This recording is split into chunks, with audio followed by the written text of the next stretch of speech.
right, I want to welcome everyone who's tuning in to today to the latest in our series of webinars from Fiscal Note and CQ Roll Call. This is our year-end analysis for 2019 and look ahead to 2020. We're going to discuss today what happened in the year, what didn't happen, and why. And we've got an all-star panel here joining me. To my immediate left is Annie Polisi, who co-chairs Invariant Government Relations, Appropriations, Defense, and Homeland Security Practice Group. She's a former senior leadership aide to Speaker John Boehner, the Ohio Republican. Directly across from me, we have a Democrat on the panel, Rich Gold, who's the leader of Holland and Knight's Public Policy and Regulation Group. Rich is a former advisor to Texas Democratic Senator Lloyd Bentsen. He served in Bill Clinton's Environmental Protection Agency, and he was part of the group that negotiated the side environmental agreements to NAFTA, an important issue right now, as Congress considers a successor to that agreement. And to my immediate right is Kevin O'Neill, another Republican who serves as the co-chair of the Legislative Practice Group for Arnold and Porter. So welcome to all three of you, and thank you for joining us. Thanks for having us. Afternoon. So guys, let's start with 2019. There's a flurry of activity right now on the Hill, which I think will ultimately affect how the year is seen, whether it was a productive year, a good year, or a bad one. But let's start, what's your assessment of the year at this time, considering the fact that we may see legislation here on surprise billing, we may see a revised NAFTA agreement. Those are both looking likely. We have a bill aimed at combating robocalls that's looks like it's heading toward President Trump's desk. So some of the biggest achievements of the year happening right now. But what's your assessment of how this year fits in modern history, Annie? Well, I think similarly to other years, everything happens at the end. And so we're looking at having revised NAFTA agreement, the trade agreement on the floor next week in the House. Senate hopefully takes that up right after impeachment next year. We have healthcare HR 3 on the floor next week, or I'm sorry, today. That's a drug pricing bill, which is important to both the Democrats and to the Republicans. Is how to bring prescription drug prices down. NDAA got done this week. Senate is going to take that up next week. We have appropriations all coming together at the end of the year. And instead of looking at multiple omnis and a shutdown and a CR, there's actually a lot of folks who are very optimistic that we'll get 12 appropriations bills done. I still am one of those in the camp of being extremely optimistic that these get packaged into at least 2 minibuses and are done, somewhere between the 20th and 23rd, but before the end of the year. And so it's 2019 is kind of ending the way that every year for the last decade plus has ended, in that Congress waits till the last minute. But it's been, I'm optimistic as to how the year ends and how Q1 starts next year. Kevin, are you intrigued at all that there is this flurry of activity at the same time that the House Judiciary Committee today is voting on articles of impeachment? Oh, is that going on today? Yeah. I think it's interesting. I agree with what a lot of Annie said. As a father of 2 teenagers, congressional activity sort of reminds me of the week before final exams and the science project is due. You've had months to do it, but you haven't actually started the real heavy lifting until moments before, and it's going to get done, and there's going to be some scotch tape and some other things, in places that there shouldn't be. It's not going to be as clean. It's not going to be as good as it is, but it's going to probably get across the finish line. I think back to your base question, I'm more concerned about there was a great chance at the beginning of the year with institutionalists like Speaker Pelosi coming back into power, Mitch McConnell in the other chamber, and a wave of new people in both chambers to sort of reset the institutional model and to get back to what folks consider somewhat degree of regular order, giving chairmen more responsibility, teaching people how to get things done, not waiting until December to get appropriations bills done. And that didn't happen. And some of it's of course tied to impeachment. The moment that we started shooting one another in earnest in September made everything much more difficult. But a lot of things could have been done months before that wouldn't have been impacted by impeachment. Right. I mean, I've been sort of banging the drum in my writing for CQ magazine about how this year was shaping up very poorly. As of yesterday, there have been 78 laws enacted, which in the first year of a Congress is not the worst ever. But when you look at the pace of legislation, it had seemed quite slow. Now, as I mentioned, there is a flurry of activity here at the end of the year that might change that assessment.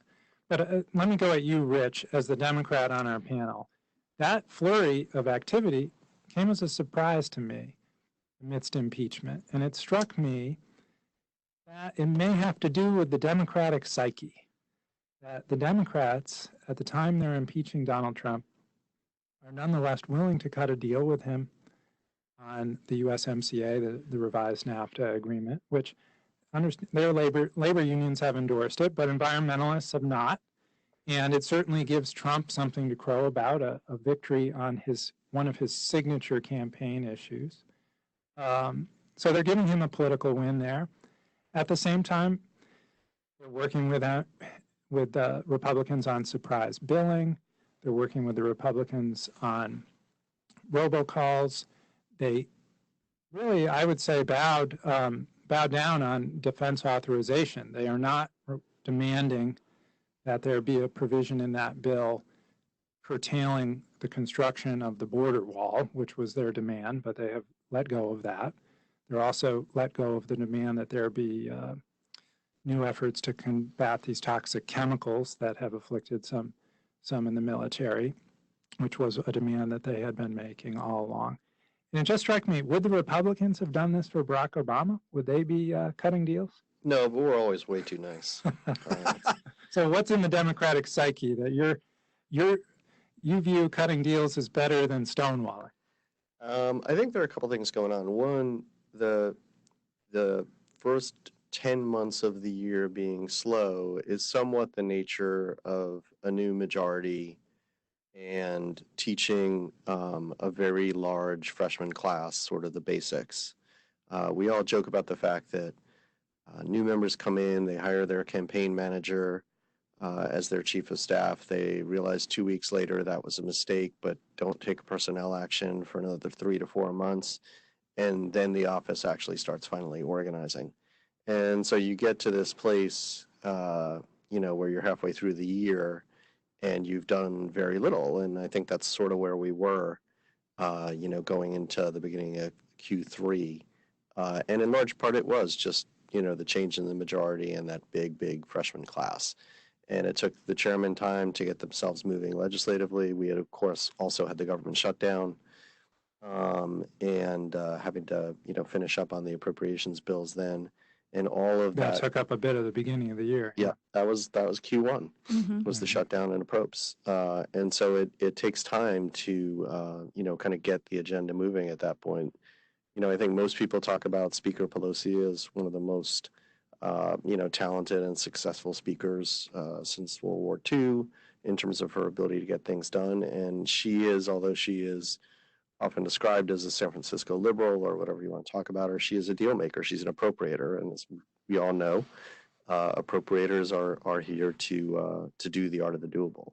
And Democrats early in the year, though, I mean, they had an agenda that they wanted to pass, H.R. 1, the big government reform, campaign finance reform legislation, for example, a prime example, that they wanted to bring that to the floor, knowing full well that it wasn't going to pass in the Senate, the Republican-controlled Senate. So there was that laying out there, that the Democrats, just having won the House, wanted to pass symbolic legislation to demonstrate to those who had put them in office what we would do if we controlled the government.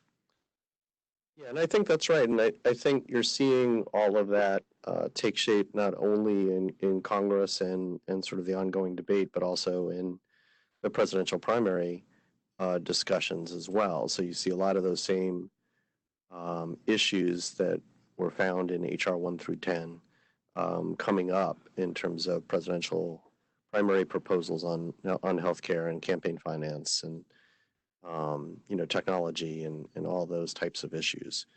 So some of this is there were a lot of new ideas on the table in those bills, and new ideas don't usually make it through Congress in 1 year or even 2 years.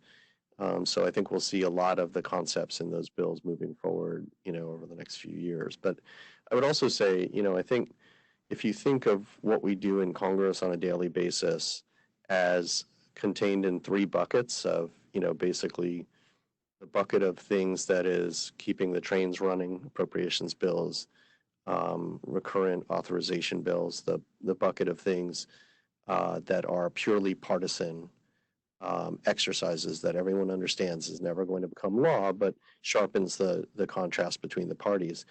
And then there's that middle bucket of things of the art of the doable that would require bipartisan compromise and will advance where the public thinks things ought to go at this point.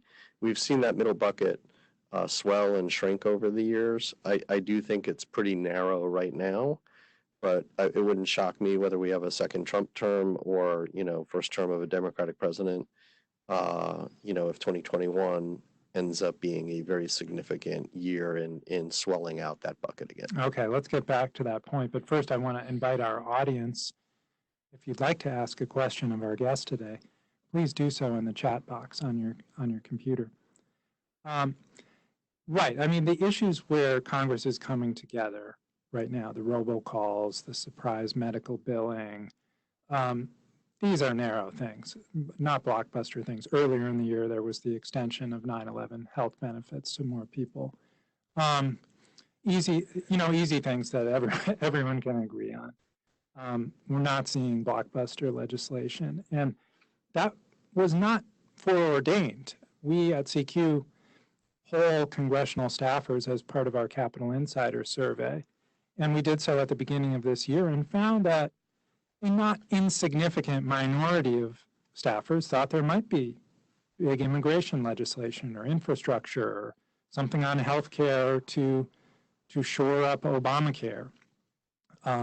There were hints that there might be gun control legislation even on red flag laws to encourage red flag laws in the states where judges are authorized to take guns away from unstable people, or even on expanded background checks. There are big tech issues out there surrounding privacy and data breaches. And so let me go to the Republicans on the panel. I mean, it strikes me that in a divided Congress where one party controls the Senate and one party controls the House, that the president is the one in the driver's seat because he can direct his party. This is what I want. And we saw that during President Bush's term, right? He got things done that you wouldn't have expected out of a Republican president. The Medicare drug benefit, the No Child Left Behind, both the things which were anathema, I think, to a lot of hardcore conservatives. But he wanted it, and he asked his party to do it, and they delivered. We really haven't seen directives like that from President Trump. I mean, is that the reason we're not seeing blockbuster legislation, that the White House is not sending down any bills? Annie? Well, first, before I jump into the president, at the beginning of every Congress, there are always huge packages, huge big picture ideas. And so you're right, we started with places where, Democrats thought they could make an impact, but also where they thought that there could be some bipartisanship. And you named a lot of it with healthcare infrastructure. We saw the Green New Deal, how we were going to solve climate change. Trade, there was a lot of conversations very early on. And I think to the point earlier, you had a speaker who, though she had been speaker before, she was dealing with a whole new group of folks who came in who were extremely progressive and a new type of progressive and skewed a lot younger and had their own, ideas of how they wanted to communicate to their constituency, but also how they wanted the Hill to work. So whether that was their offices, but also how they communicate to leadership and their chairman. And they had very specific ideas of how that was going to happen. And the speaker had to learn how to, work with her new constituency, with her caucus.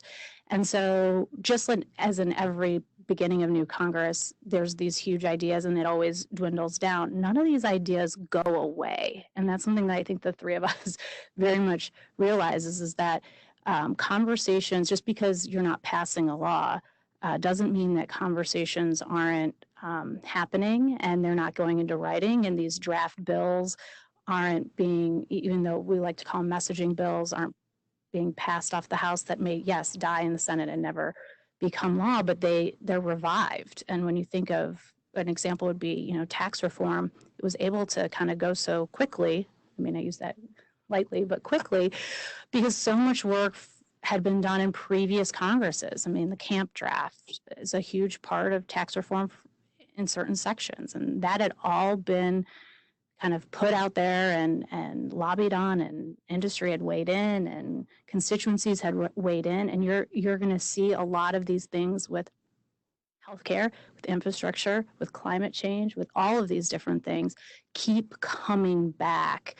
Whether that's in 2020, 2021, 2022, they're still there. And to your point about the president, I mean, think about the issues that he ran on. I mean, he ran on the wall. He was building a wall.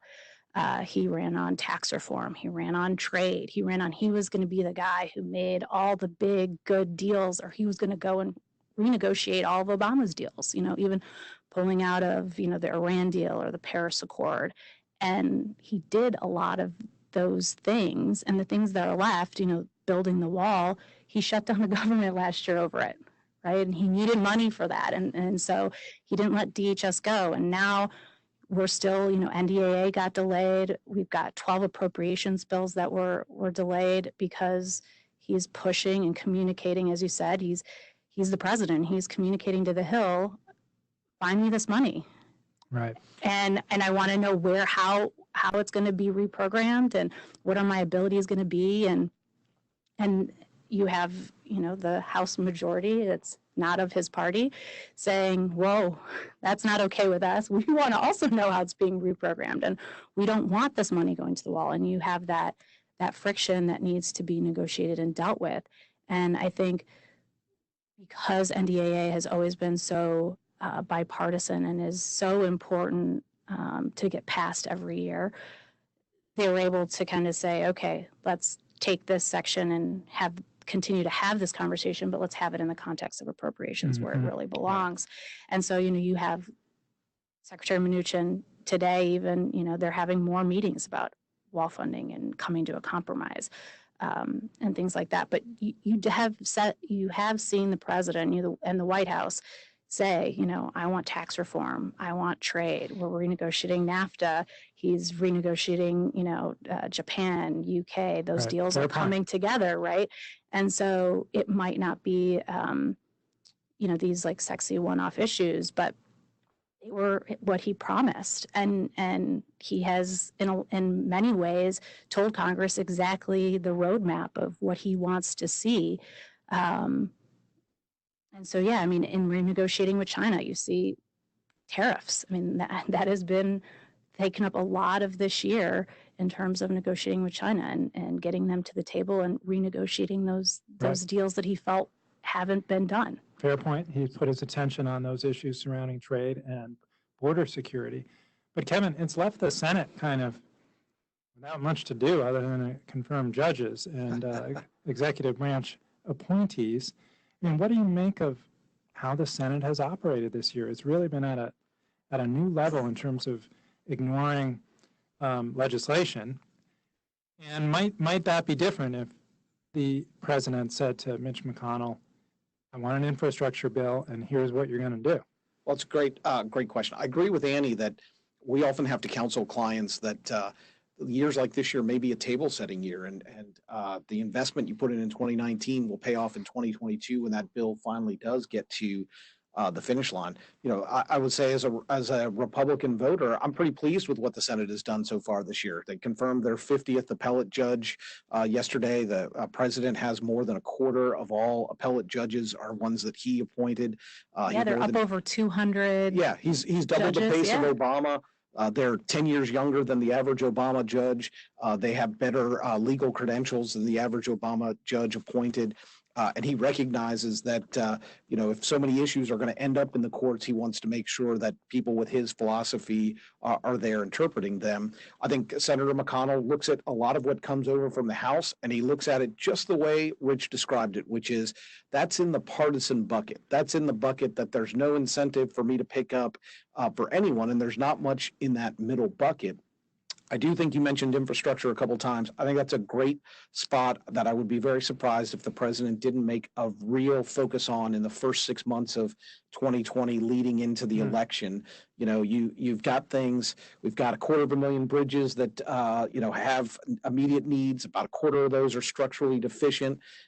If you look over and adjusted for inflation, we're about 20% less federal spending in the last 15 years on infrastructure, and that's because of the gas tax, right? And if you're ever going to adjust the gas tax, now is kind of the time, right? The economy's roaring along. A lot of states have adjusted it, and we know what the parameters of a deal is. Rich, I'll give you the gas tax. I'll index it to inflation, and what I need is for you to streamline permitting and to tell people that we're not going to take 10 years to approve that crosswalk on my street corner.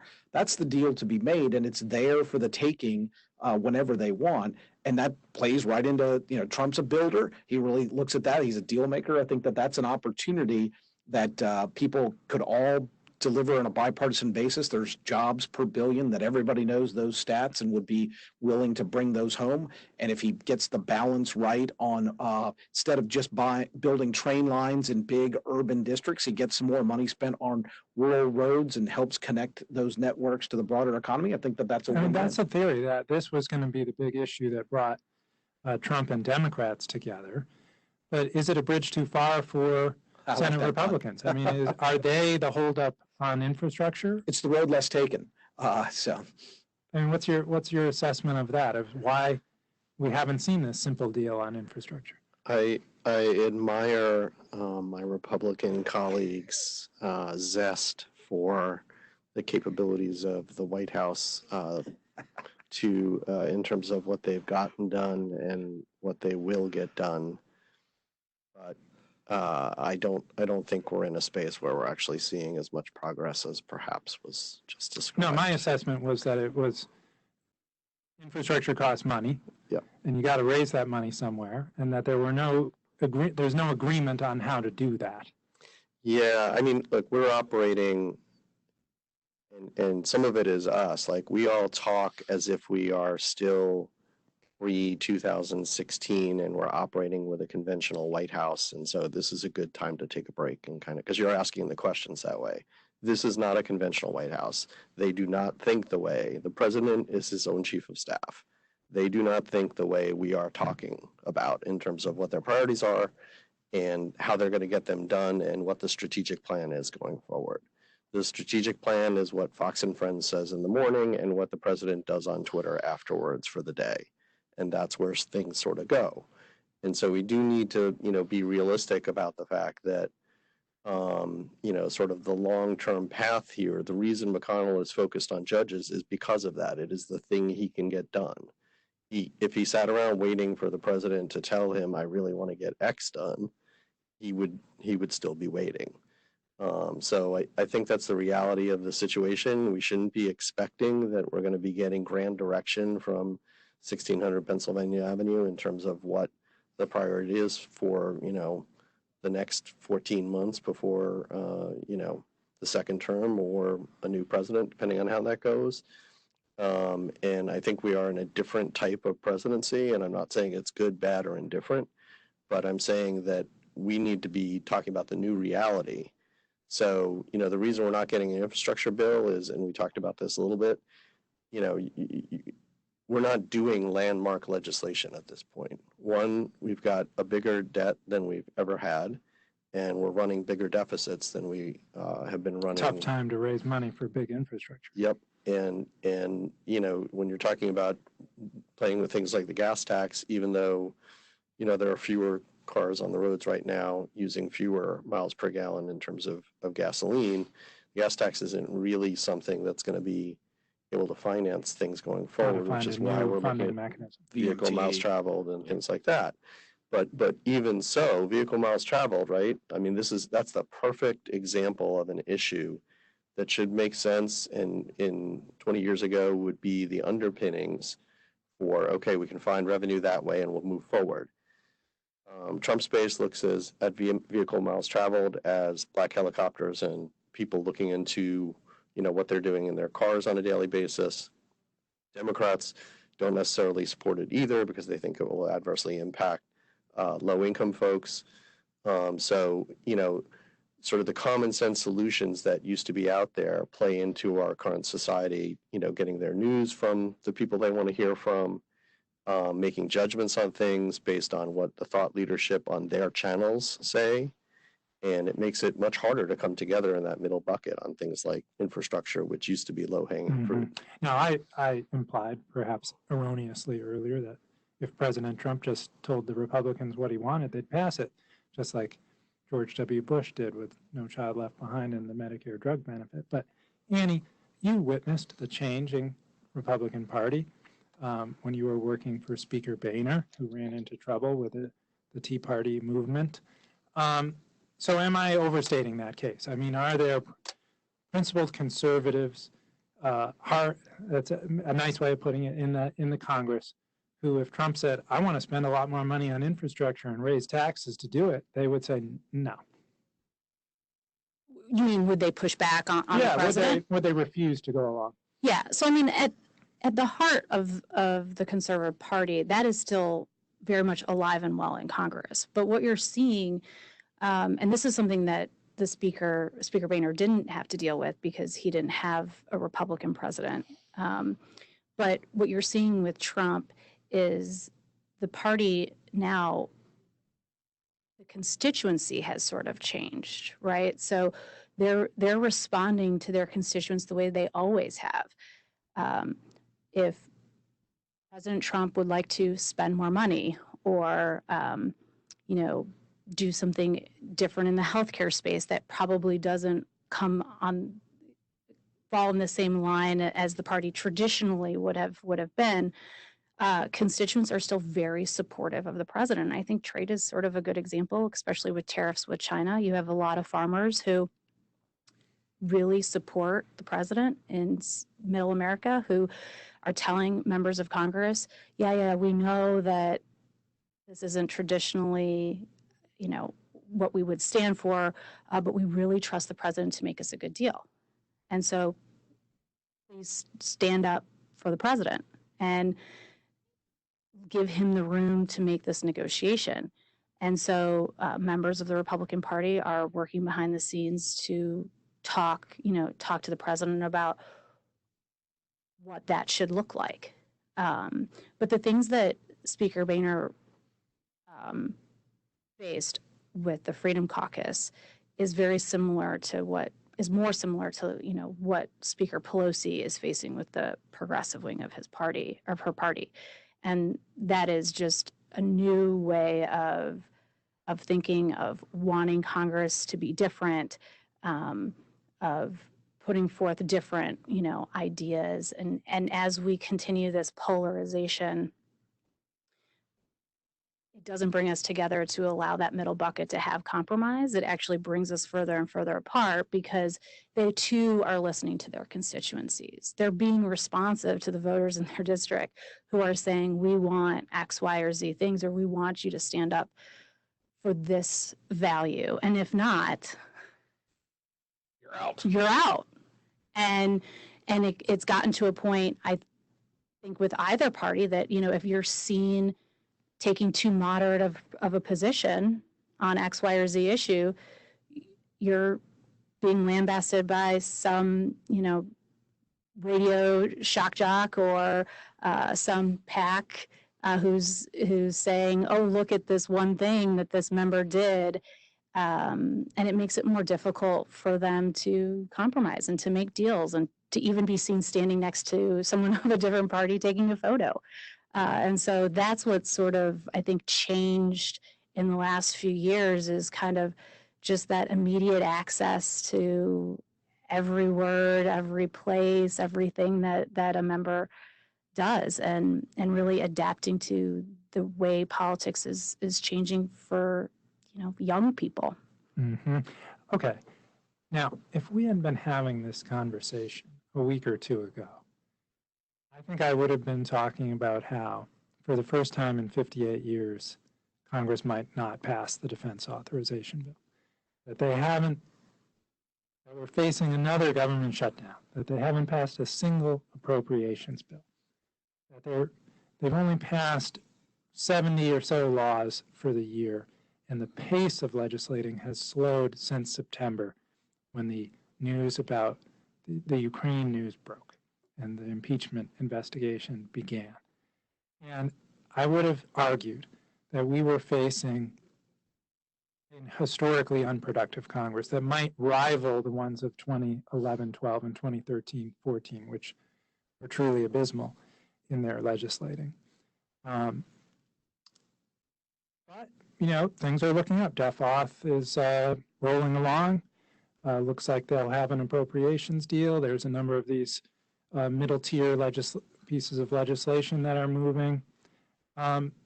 It seems to defy what President Trump said in his State of the Union, which was we can either have peace and legislation or war and investigation. Apparently, we're having a little bit of both. So how do you think impeachment is playing, guys, in as far as Congress getting things done?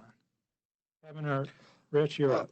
Well, on the Defense Act, I'd say that's a function of with appropriations, when earmarks went away and that became a less attractive place to go and we'd never pass anything on time, the Armed Services Committees are really your last great institutional bulwarks where there is enough bipartisan sense that we have to get this done. And often it's because so many members come from places that are heavily dependent on that military investment. That's why I think that come hell or high water, we were going to get the NDAA done this month. I think impeachment from many perspectives looks like at some point, at least a month ago, most people on the Hill, I think, knew exactly where this was going to be, but everybody has a role to play. It's like the play you've seen, you're going to see it, but you know how it ends, but you have your role to play, good, bad, or ugly. I think nobody really knows how that impacts next year and whether or not we poison the well and we can't do big things because everyone's mad at one another, or does that dissipate? What does it mean for all the people who are calling the phone lines in the House and Senate offices? Will they be happy? Will they be sad? Will they find the next thing to go after? And having done it once, I mean, people I don't think are talking about enough, but I've seen a couple quotes from members is, well, we'll just impeach them again on the next thing. Will we go through this again in 2020 if 2019 turns out how everyone thinks that it will? Rich? I think impeachment is proceeding the way it was expected. I think the Senate will sit as a jury of the first instance, but as I think everybody in Washington expected, the actual jury will be on the first Tuesday in November next year. And that's where things are going. I think, from when you talk to, I have the good fortune of spending a fair amount of time up in New Hampshire, and when you talk to folks in the real world at Katie's Kitchen in Wolfboro, New Hampshire, I walk in and announce myself as, "Hey, the New York Jew Democrat is here." They look at Trump as their savior, and all of this is a bunch of nonsense. And of course, Democratic-based voters think he's the Antichrist and needs to be out of office as soon as possible. And it really underlays everything we're talking about on the legislative front, in the sense that we are two different countries at this point. And I don't mean geographically. I mean, within the cities and towns we live in, we are two different countries, and it is very difficult for people to connect at this point. And the political system is just mimicking that. That's all we are here. We are the shadow on the wall of what is happening out in the real world on a daily basis. And it's very funny because whenever I have these conversations at Katie's kitchen when I'm having breakfast at 8 in the morning with my buddies up there, I remind them of that when they head off on Washington. And I said, we are all just there doing the same thing you guys do here.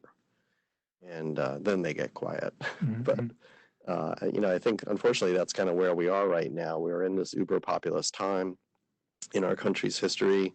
This happens every couple of generations. It certainly happened in the 1920s and 1930s with the robber barons and all that kind of stuff. And so historically, until we move into a place where we come back together again, and traditionally, unfortunately, that has been around a foreign threat or war or something like that. I'm not sure what brings us together this time because we're the biggest and baddest, and it's unlikely we're going to have that kind of threat. So what ends this period of us versus them? And I think that's really the question out there. Yeah, Annie, one thing on impeachment, we'll be presumably moving to a Senate trial next year. There's question marks about how Mitch McConnell, the Senate Majority Leader, will play that. Does he want to have a longer trial, keep the Democratic senators who are running for president in Washington instead of out on the campaign trail, or just keep it going because he feels like it's playing to Republicans' benefit in the places that matter? And there is some evidence that that's the case, that swing state voters aren't real enthralled with this whole thing. Yeah, I mean, I think it's interesting just to tack on to what Rich said is that, I think it's interesting that on the same day that Nancy Pelosi, Speaker Pelosi, announced a trade deal, she also announced impeachment proceedings, right, within an hour. I mean, that it is to her benefit, it's to the Democrat benefit to show the American people that they can walk and chew gum at the same time. And I think when you look at Mitch McConnell, Leader McConnell in the Senate, it's to his benefit, I think, he's looking and he's seeing that if the American public if you already believe that the president should be impeached, this has done nothing to change that. You are happy. He's going to be, they're moving forward with impeachment. If you are part of the constituency who feels that this is a big circus and, a witch hunt and the president shouldn't be impeached, it is just reinforce the fact that you need to stand up and support President Trump, that this is a circus. And so it really hasn't changed anyone's mind outside the Beltway. And so I think, your guess is as good as mine on, how McConnell plays this next year. But I think that attention spans are short and people quickly forget. And he may want to move this as quickly as he possibly can. Then he can get back to confirming more judges. He can get back to confirming more judges, but he can also get back to the way that he wants to run the Senate and how he's going to message and turn the page. There's a lot of discussion on whether or not they're going to call witnesses or not, or how long the trial is going to go or not. I mean, who knows what he actually chooses to do, but he's seeing the same thing that others are seeing, in that it's just reinforcing what everyone already believes. Yeah. And so why not move on? And, February 3rd starts, the first people go to the Iowa caucuses and they start voting, and the presidential election is well on its way. And I think from a Republican standpoint, there's a lot of things that they want to engage on with those candidates, whether it's, healthcare or the economy, school, free college, debt, like how you handle this thing. I mean, I think you get into the fun part of the year, and he's okay with having those conversations. Yeah, there's a short window where both parties will have sort of the political incentive to say, look, we can do other things. We've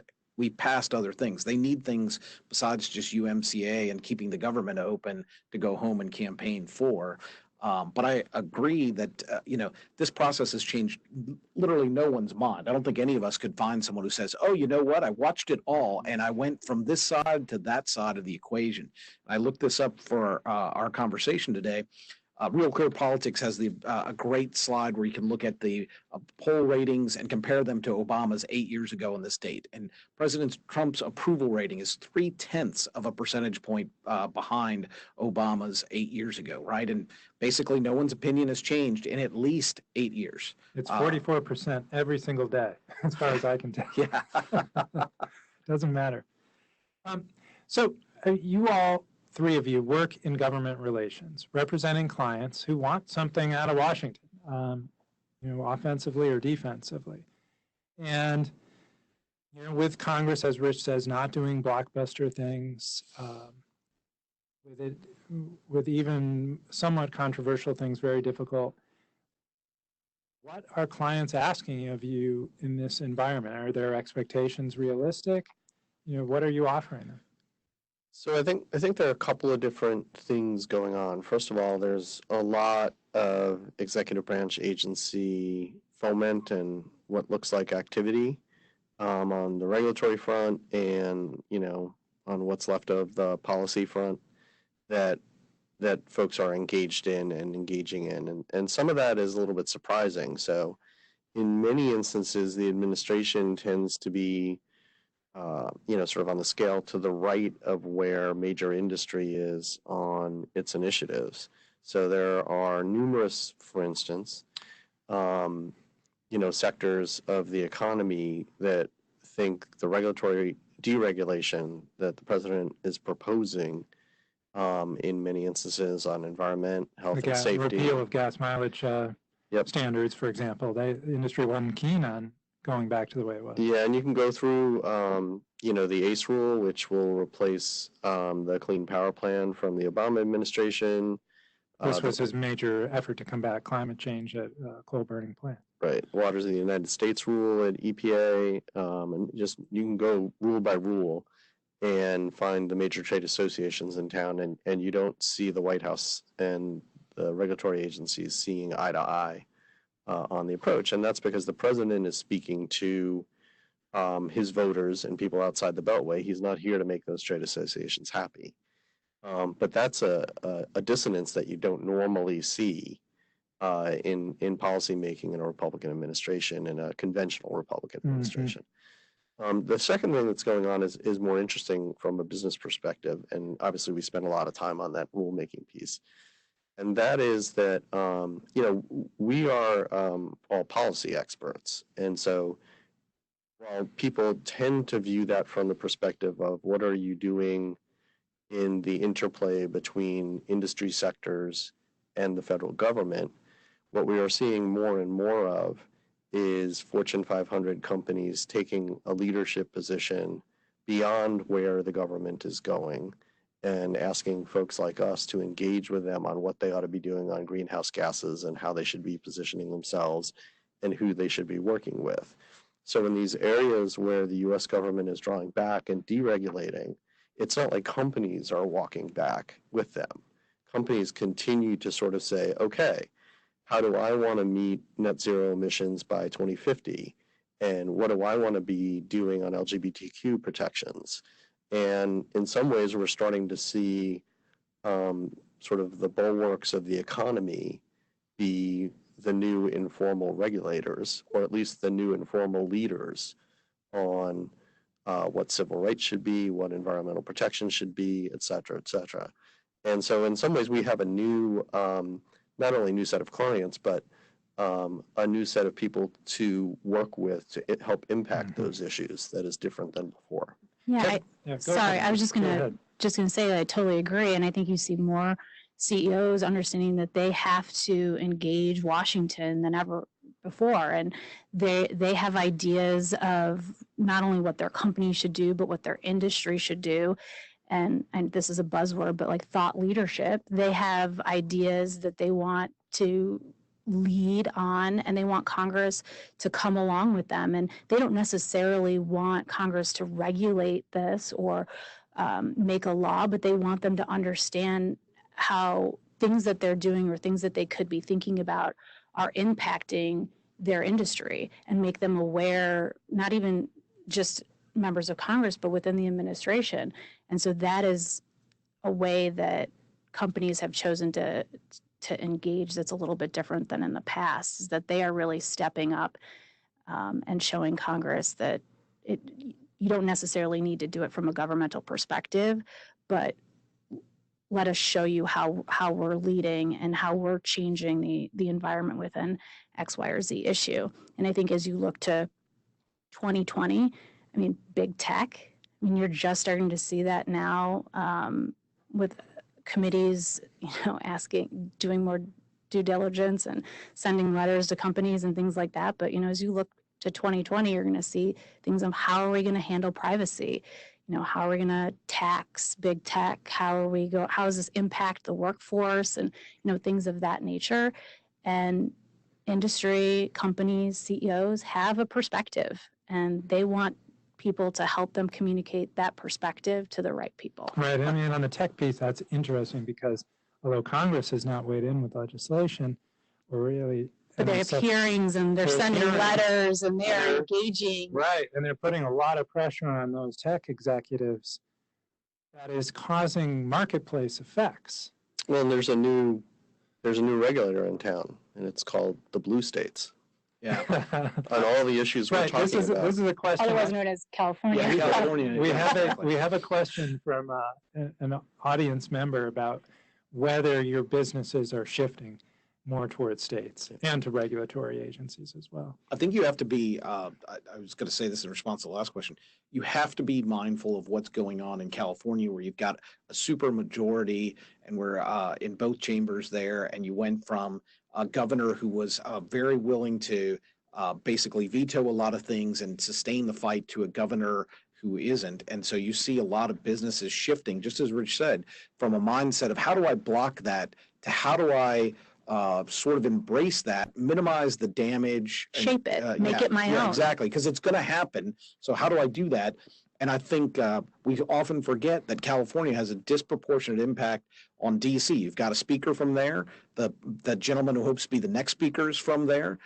You have, I think, 20 some odd subcommittee and committee chairmen who are from California. So it doesn't take much of a pipeline to move those ideas along, especially in the tech sector and other ideas, autonomous vehicles, all those types of things. Where all those companies are housed. Employment law, yeah. Right. So all those things are going to come here, even on homelessness and all of that. So I think we're very mindful of that. And California, because of term limits, is also sending a lot of folks from that state house here. And so you have to be looking at who will end up here eventually. I do think though, and it's not, I just want to make go ahead, Rich. It's not just California anymore. It's 12 to 15 states. California has a block of states, the northeastern states as well as California. It's the West Coast and the East Coast states down now to Virginia that are working collaboratively and collectively on greenhouse gases and emissions reductions, on health and safety rules more broadly. And those have an effect because once you got a patchwork quilt of regulation, industry starts to ask Congress to step in and create one rule. And that is what is going on. That is what the administration hears on a daily basis. And that is why, for instance, the administration split the CAFE rule, the car rule in half, and sent the preemption of California piece forward first, because they believe they're going to get that to the Supreme Court with Kavanaugh there. And Kavanaugh will say California ought to be preempted along with the rest of the majority. So, their solution to that is not, we'll give you a national standard. Their solution to that is to say, we're not going to let California do that. Well, they always face trouble getting a national standard because then you'll have advocates for the states say, no, we want a federal floor and the states above it. Yeah, I mean, you see that going on, not to totally take us off on a tangent, but you see that going on with cannabis and that debate, right? States are leading, they're putting together a patchwork quilt, and they're asking Congress to, what are you going to do about it? See that paying college athletes. California's law has now got a bunch of copycats, and now the NCAA president is coming to Congress saying, please, preempt these guys. All right, let's go to 2020. I want to also get in some audience questions. One, the first question today was on the surprise billing legislation. Now, there's been news in the last couple of days that the House and Senate, Democrats and Republicans, have come together around legislation that would end the practice of surprise medical billing. It would allow out-of-network providers in those situations to basically get the average in-network rate. Looks like it's going to happen. No? You disagree with me? I am less optimistic that it ends up making it into the end of the year. But there is a ton of support for surprise billing, and if there's anything that, I mean, it's bipartisan. If there's anything that should go in an end of year package, it should be. But What's the hang up? I just don't think that it ends up going. What do you see? Do you know what the hang up will be? Well, I think it ends up being the hang up. But I'm Aren't there still a few big Democratic names who aren't on that endorsement list? Yeah, I think the speaker's got some issues in the Democratic caucus, but I also think that the actual hang up is time. We've got 6 days less between Thanksgiving recess and Christmas recess than we had last year, and there are, as of this morning, about 200 issues left on the table to be resolved, in the appropriations process. And so when you kind of get down to the nuts and bolts, it's generally, we talk about it as the big four, and you just sign off on everything when you get to that level. Getting that level of sign off and having everybody sing Kumbaya on a piece of legislation like that is rarefied air. Mm-hmm. So I tend to agree with her, not that it couldn't happen, but there are a lot of moving parts right now, and we're down to, you guys are more pessimistic than I am. I'd love for it to happen. But Lots of people interested. A lot of people are interested. Yeah. What about the Secure Act? Now, I don't want to see if you guys are aware of this bill, but this was something moving fast during the summertime, where the House passed this big retirement reform bill, and it's since been hung up in the Senate. Have you guys aware of this bill and have any sense of that? Yes. What's your assessment of what's happened to it? I mean, I think it's still on the table for end of the year. There's a lot of folks, again, it's a similar thing. There are a lot of folks bipartisan who want to see this happen. Something that the industry for, a decade has been lobbying towards. And this year it's seen the politics and the policy has kind of overlapped, and this is the year. So we're still optimistic that something could happen. But again, it's one timing.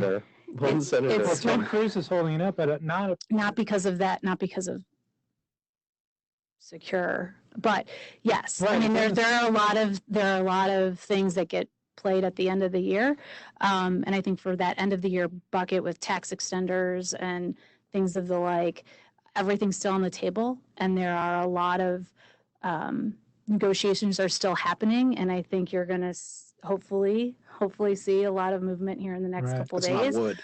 there was a Wall Street Journal piece pointing out that it would hit heirs, people who inherit IRAs from a parent, with a pretty hefty tax bill, and I was wondering if maybe that was a holdup for it, because that was getting more attention. I don't know that that's necessarily the issue. So they would have to withdraw all the funds in their inherited IRA within 10 years. Currently, they can do it over their whole lifetime and extend the tax bill over their lifetime. So it was getting some conservative media backlash, and I wondered if that may be playing a role in the holdup. But it doesn't. The news has not indicated that. No, I mean, I think it really is due to timing, and everything is on the table with this the end of the year package, and there are just things that still need to be negotiated, and a lot of horse trading still needs to happen. A question from the audience.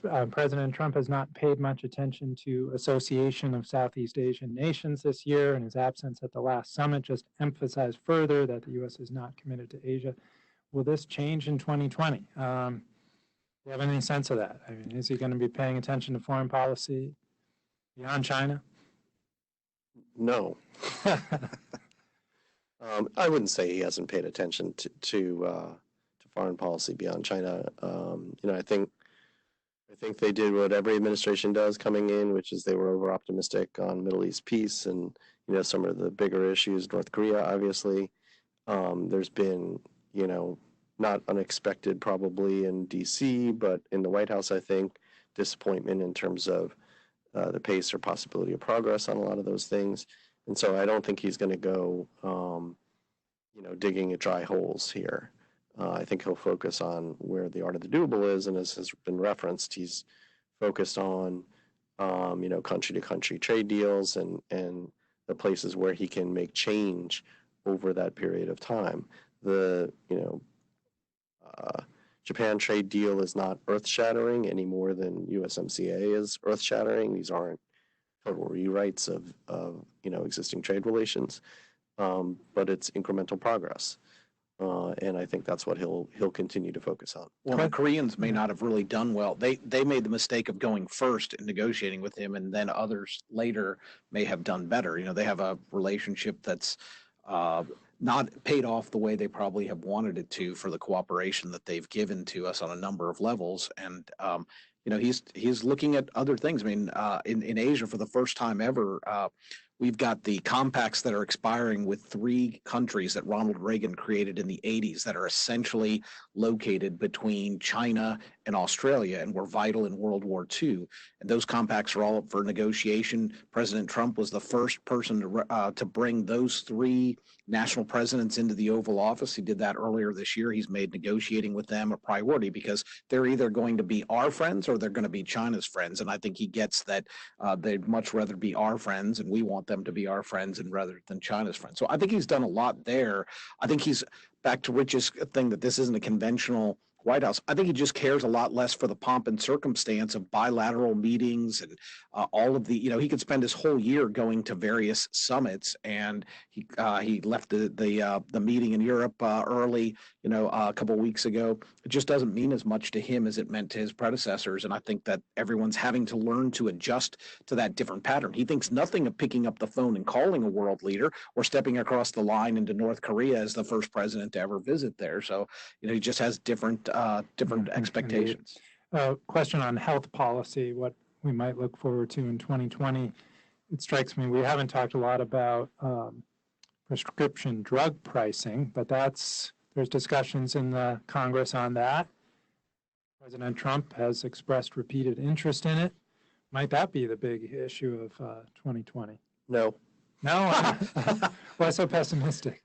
I can see something happening in the House for sure, but I think the Senate is not going anywhere near that issue.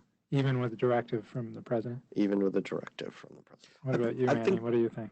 I was going to say, I think you've now got drug companies really ticked off that they were the last minute losers in USMCA with the protections taken away from biologics. Yep. I think the president's got a very interesting discussion that he's triangulating on that a lot of Democrats in Congress agree with him around transparency and accountability in the healthcare process. That's a little bit different than his predecessors. Also think there's 2 things sort of off in the distance that can really affect what might happen in 2020, but certainly 2021. You've got the Supreme Court just heard the risk corridors appropriations argument this week, and whether or not they come through with a ruling next year that could reshape billions of dollars that goes in every year and billions owed, or if that program kind of dries up. And then the Fifth Circuit any day is supposed to decide on the Texas lawsuit that basically says because the Republicans took away the individual mandate penalty, Obamacare has no legs to stand on, going back to Chief Justice Roberts' ruling. And the Fifth Circuit, I believe it's 2 of those judges are Republican appointees, is widely expected to confirm that and pass it up to the Supreme Court. And then the question becomes, they'll obviously stay that decision, but the Supreme Court has then basically handed a decision that says, hey, if you go one way on this, we have to blow up what we've spent the last 6 years building. And that's pre-existing conditions and all these pathways to make drugs move through the system much quicker. There's a lot of downside there, and I'm not sure we're spending enough time preparing for maybe it's unlikely, but it's possible, and we may not be spending enough time preparing for that possibility. Okay, so we're going into an election year, presidential election year, no less. Typically a tough year for Congress to get things done as the parties try to define the terms of the debate. So is it going to be like that, or might it surprise us? What do you think, Annie? Yeah, I mean, I think the campaigns are going to, they're going to shape a lot of the debate in 2020. And I think it's going to be really interesting,